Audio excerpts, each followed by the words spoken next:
So back at Gen I school, the red orcs are absolutely cooking the green orcs. I mean, they're treating them the exact same way the green orcs were treating the students. Bro facepalmed 2 green orcs at the same time and smashed their faces into the pavement. And the students are staring in amazement. They have absolutely no idea of what's going on. Think about it, from their perspective, they were getting attacked by one orc, and then a whole different color orc came and attacked those orcs. So they're just like, are we next? So Jinwoo is a little bit familiar with Sung Jinwoo's shadows, and she starts to wonder, is he around? The green orc population is starting to thin out a little bit, and just as she starts to get comfortable with her new security, one of the red orcs pushes her back because something's wrong. Suddenly the building starts shaking and you hear stomps coming from around the way. Back at the side of the portal, one final orc sitting on a throne made its way through, and this changed the entire energy of the building. The chief of the green orcs had finally arrived, and he said, I am Groktar, chief of the Red Blade tribe, and now nothing can stop me. He ushers a war call that rallies the remaining green orcs and says it's time to slaughter the rest of the humans. Now when he comes across Jinwoo's shadow guards, he is a little bit surprised that his ops are also orcs. He also noticed that, like himself, the red orcs had a lot of tattoos, and these tattoos symbolize victory in battle, which means these are pretty accomplished warriors. And while saying that, he began to thrash the red orcs left to right. The tides of the battle had completely shifted as the red orcs were no match for Groktar. However, the red orcs continued to materialize no matter how much he slashed and thrashed them. And Groktar started putting 2 and 2 together. These aren't regular orcs. There's some wizardry going on here. And then all of a sudden he started getting that alert from the system that all monsters get. Kill the humans. And the more he fought, the louder this message or signal in his brain became. And then eventually he realized that these orc soldiers in front of him were being controlled by some sort of spell, which means all he needs to do is get rid of the sorcerer or the source of the spell. So he commanded his tribe to focus their attacks on restricting the movement of the red orcs so that he can try to find a way to deal with the source of their power. And if you remember back to last chapter, Manhwa was emanating out of Jinwoo, so he assumes that she's the sorcerer controlling these soldiers. And eventually he makes his way to her, lifts her off the ground by her throat, and says, so it was you all along. And of course she's struggling to respond because he's restricting her airways with his big ass green hands. But then out of nowhere, something happened. Groktar froze stone cold in the same spot he was standing. A bad feeling struck through his body from head to toe, and he said to his soldiers, something is headed this way. Something with a massive presence, something with a devious aura. And without a shred of warrior shame in the world, he turns to his tribe and says, y'all, we gotta run right now. Everyone retreat. But by then it was too late, because Sung Jinwoo and Isul had crash landed through the roof of the building. And from Sung Jinwoo's body you see a dark aura emanating that we have never seen before. Groktar, still frightened, worked the nerve up to introduce himself as the chief of the Red Blade tribe. But before he could finish getting the words out his mouth, Sung Jinwoo turned and pointed at him saying, don't speak, which in English translates to shut your bitch ass up and wait for me there. He immediately goes to check on his sister, embraces her, and tells her, hey, you're safe now. I'm sorry I'm late, but I'm here. And slowly you start to see his shadow army materialize around him as he gives them the order to take the students downstairs and outside the building to safety. And the green orcs, who are at this point completely mortified, start taking a few steps back. And Sung Jinwoo was like, I thought I told y'all don't move, and directed his aura at them. Groktar works up the nerve to speak again. He said, so I see those immortal soldiers were yours. Who are you and how do you know our language? He tells Igris specifically to watch over Jinwoo. Despite completely ignoring their questions, they now have Sung Jinwoo's full attention.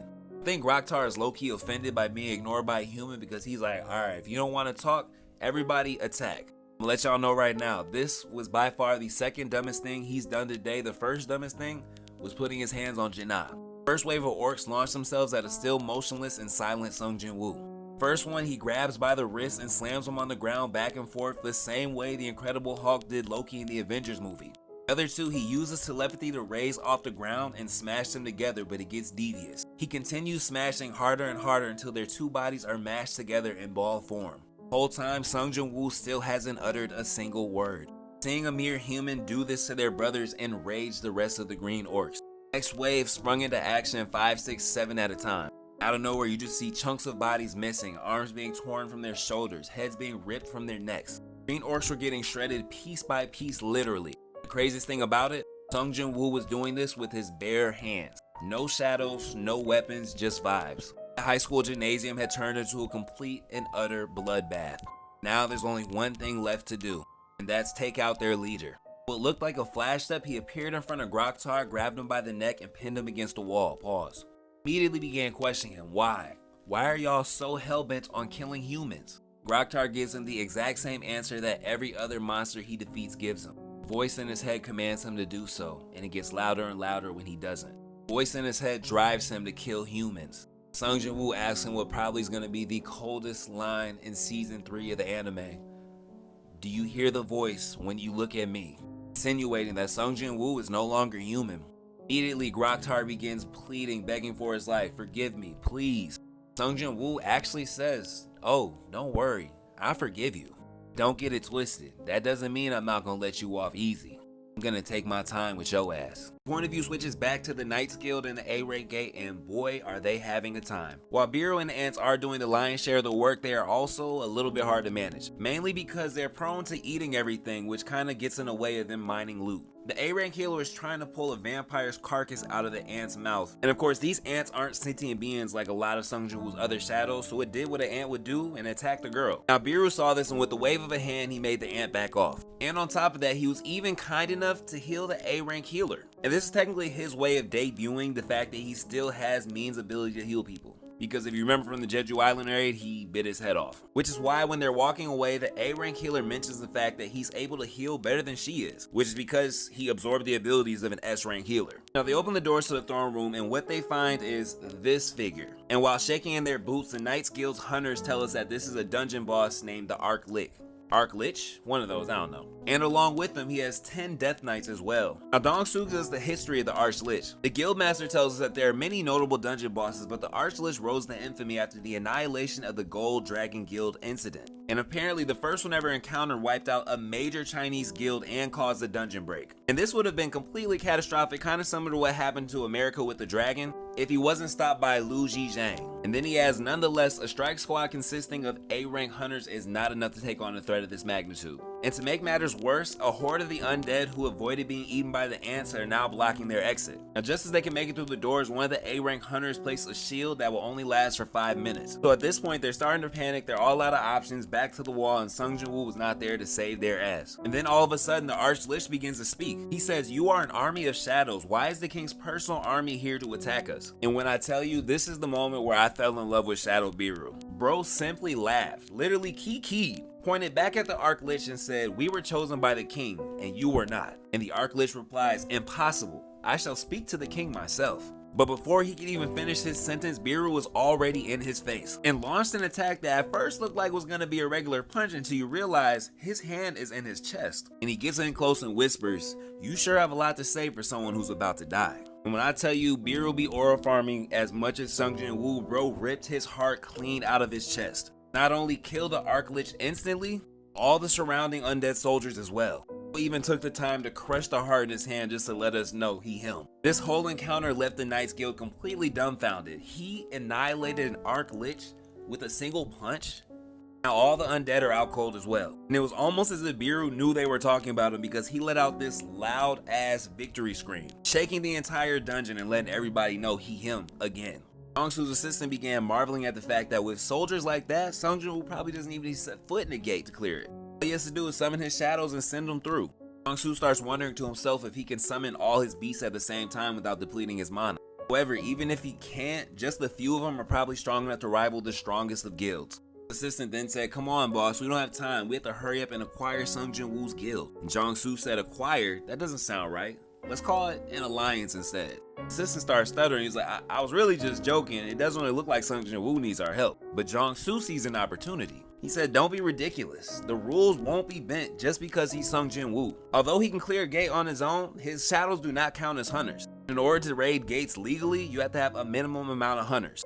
The Knights Guild were able to form an official alliance with the Ajin Guild. They would supply the hunters, and Sung Jinwoo would supply the firepower. The assistant was like, "Hey, so basically, you're trying to let Sung Jinwoo carry us." Dong-Soo was like, "Nah, I wouldn't say carry. It's more like just, having the right connections for the job." The point of view then switched to Sung Jinwoo and Mr. Go debriefing the situation that happened at Jin'a School. Apparently, there were a lot that didn't make it out, but also there were a lot that did thanks to Sung Jinwoo. Mr. Go-Gun, he then changes the subject to something really interesting. Apparently, all the other major nations have been reaching out to him to get in contact with Sung Jinwoo. Representatives from Japan, the United States, Russia, France, the UK, Germany. While he says he's here to support whatever decision he makes, he'd also like to throw an offer in the ring. He offered to do anything in his power and provide him with any resources he'll need if that means he'll stay with Korea. Because on the world stage without Sung Jinwoo, they're pretty weak compared to other countries. And you know Jinwoo don't waste no time. He said immediately, I'd like to enter high-ranking gates alone from now on.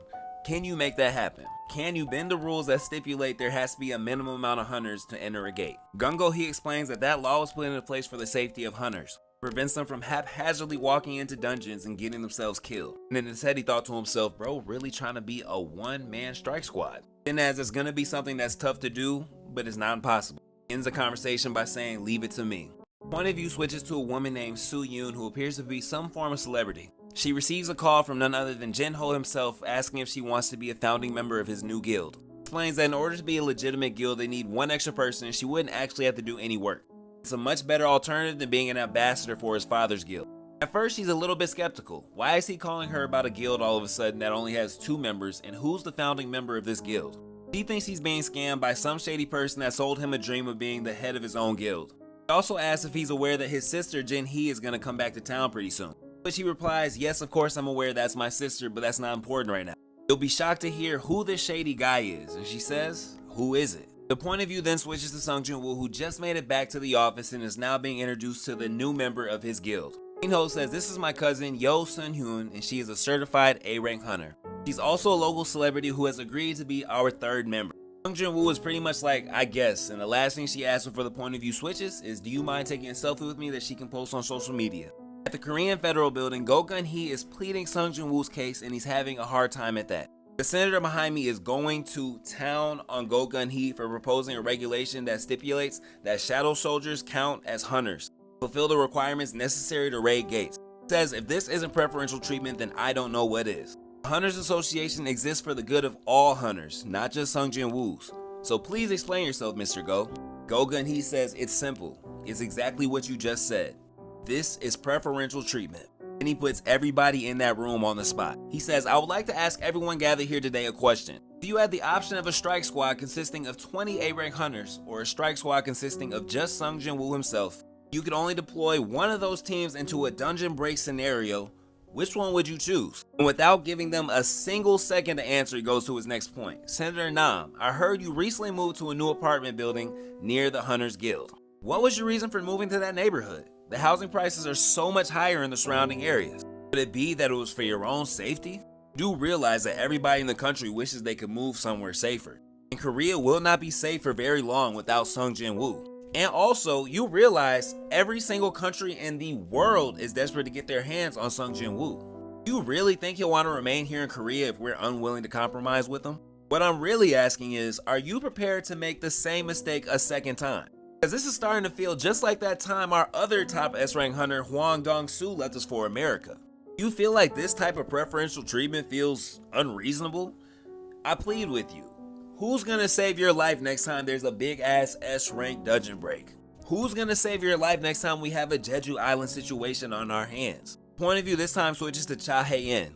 All you see is her trembling, sweating, shaking, and it's one of those I can't tell if she's anxious or pissed off. What I do know is, in her hand is her phone, and on her phone screen is an Instagram photo posted by Soo Yoon. And that photo is of her standing next to Sung Jinwoo, and the caption reads, "My first day at the Ajin Guild."